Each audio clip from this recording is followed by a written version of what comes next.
уважаемый президиум, уважаемые гости форума, разрешите поприветствовать вас от лица самой массовой молодежной организации нашей страны Белорусского республиканского союза молодежи. Я хотела бы, пользуясь случаем, высказать свое, наверное, восхищение той талантливой научной молодежью стран Беларуси и России, а также тех участников форума, которые присутствуют сегодня в этом зале. И я бы хотела, чтобы мы аплодисментами поаплодировали научным сотрудникам, молодым ученым, которые сегодня привезли команды талантливых людей для участия в этом форуме. Сегодня не секрет, что Белорусский республиканский союз молодежи одним из направлений деятельности является инновационная и научная деятельность молодежи. И основным базовым проектом является 100 идей для Беларуси, который сегодня поддержан на уровне государства и исполнительной власти.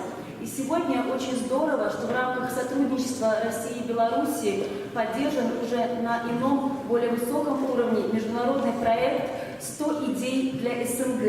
И если позволите, я напомню, что данная инициатива была поддержана в 2015 году, и уже в апреле 2016 года прошел первый международный молодежный конкурс «100 идей для СНГ», в котором приняло участие 38 разработок из стран России, Азербайджана, Беларуси, Кыргызстана, Армении, Казахстана. И отрадно, что две научных важных разработки Беларуси вошли в состав лидеров данного первого молодежного конкурса.